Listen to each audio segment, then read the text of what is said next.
आपकी चॉइस है कि आप पढ़े या ना पढ़े। जैसे आप मसूरी जाएंगे ट्रेनिंग पे, तो मसूरी में एग्जाम्स होते हैं, बहुत सारे पास करने होते हैं। तो जनरल ट्रेंड ये है कि जो बच्चे यहाँ ही इसमें टॉप करते हैं वहाँ फेल हो जाते हैं, क्योंकि वहाँ कंपल्शन नहीं है, कोई ऐसा मोटिवेशन नहीं है कि आप एग्ज़ाम को पास करें, बस ये कि पास करना पड़ता है फाइनली। वहाँ कोई नहीं पढ़ना चाहता है, वहाँ सब मौज में रहते हैं एकदम। डे 1 से ही प्रोग्राम शुरू हो जाता है वहाँ पर। बीच में तो सरकार ने शायद वहीं एक पब भी खुलवा दिया था एकेडमी के अंदर ही, फिर बंद करना पड़ा, अब बाहर जाना पड़ता है उन लोगों को। वहाँ दिन भर प्रोग्राम चलता रहता है, मतलब पढ़ाई तो होती है, ट्रेनिंग भी होती है, पर वहाँ सीरियसनेस बहुत कम रहती है, जैसा मैं जानता हूँ, जितना मैं जानता हूँ। अब उनके सामने क्राइसिस क्या होता है कि यूपीएससी ने देश भर में से चुन के कुछ लोग भेजे जो वहाँ जाके फेल हो गए। यूपीएससी की इज्जत दांव पे है, भारत सरकार की इज्जत दांव पे है, एकेडमी की इज्जत दांव पे है, तो फिर वो एक सिस्टम है, बच्चे पास हो जाते हैं। जैसे यूनिवर्सिटीज में, गांव में, स्कूल में होते हैं ना पास भाई। सीबीएसई में सारे बच्चे 95% ले आते हैं आजकल, 90 से कम किसी को नहीं मिल रहा।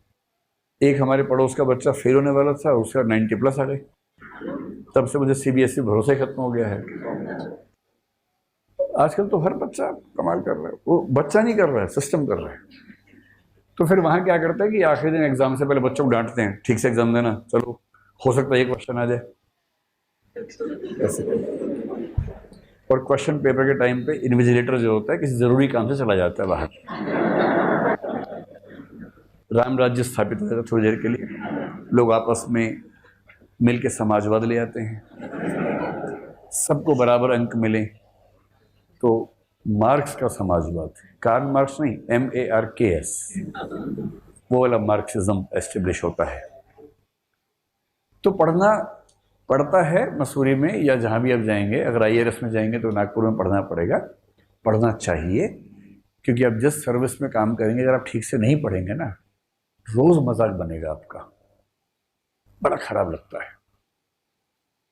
IRS ऑफिसर्स को मैंने देखा है मजाक बनवाते हुए, आप उनकी हालत सोचेंगे ना, घबरा जाएंगे। हैं क्या होता है कि उनको, जैसे मान लीजिए इनकम टैक्स में चले गए, IRS IT एक सर्विस है, एक IRS GST है। अब if you are in IRS IT and you start your career as an assistant commissioner of income tax, आपको बहुत काम करने हैं, आपको बहुत सारे जो असेसमेंट्स हैं वो करने हैं, नोटिस भिजवाने हैं।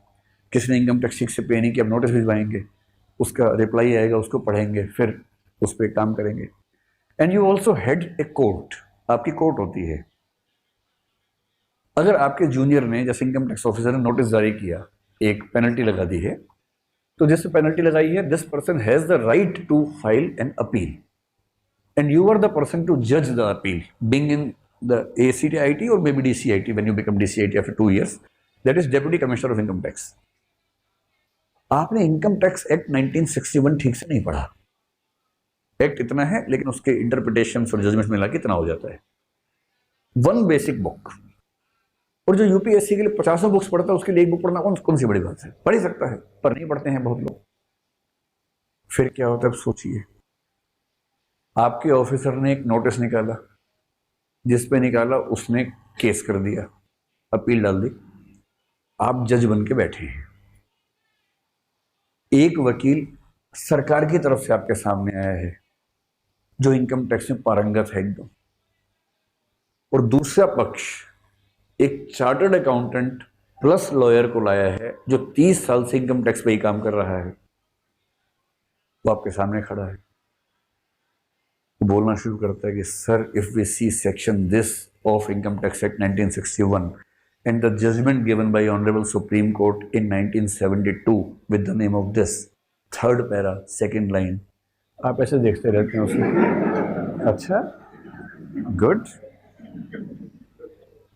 आपको कुछ नहीं पता और फैसला आप करेंगे।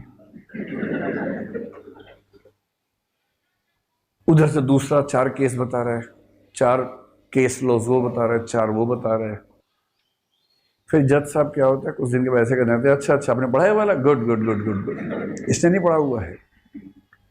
फिर बाद में बोलता है, सुन लिया, द जजमेंट इज रिजर्व्ड, 7 दिन के लिए, फिर घर जाके पढ़ते हैं सारे केस क्या क्या है भाई, या किसी को हायर करते हैं किसी सीए को कि भैया शाम को आ जाया करो, थोड़ा समझा दिया करो। लोग मजाक बनाते हैं कि यार ऐसे ऐसे IAS आते हैं, पता नहीं कहाँ से ढूंढ के ले आते हैं। अगर आप नहीं चाहते कि आप ऐसे IAS बने तो पढ़ लेना चाहिए इन एनी सर्विस। आप IPS हैं, आपको IPC नहीं आती है, IPC I hope you know, जो खत्म होने वाला शायद अभी तो नहीं हुआ है। इंडियन पिनल कोड आपको ना पता हो, CRPC ना पता हो, क्रिमिनल प्रोसीजर कोड। सारा खेल CRPC और IPC का है पैसे जिंदगी में। और एक एविडेंस लॉ है, एविडेंस एक्ट है। अगर IPS बनना है, अच्छा IPS, एक तो होता है कि IPS बन के धाएं धाएं धाएं धाएं कर रहे हैं हर जगह, वो तो एक छोटी बात है।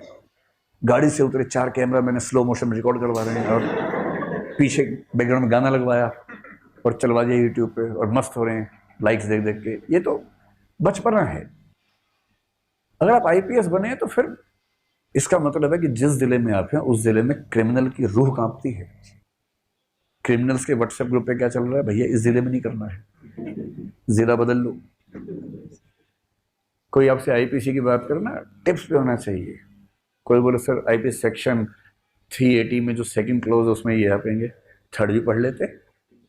थर्ड क्लॉज में ये भी तो लिखा है, and that is provided in context of clause 3 you have to interpret clause 2। वकील को घबराना चाहिए आपसे IPC के मामले में, CRPC के मामले में। खैर इन्होंने कहा सर IAS बनने के लिए पढ़ लूंगा, क्या उसके बाद ही पढ़ना पड़ेगा? हाँ पढ़ना पड़ेगा, जिंदगी भर पढ़ना पड़ेगा।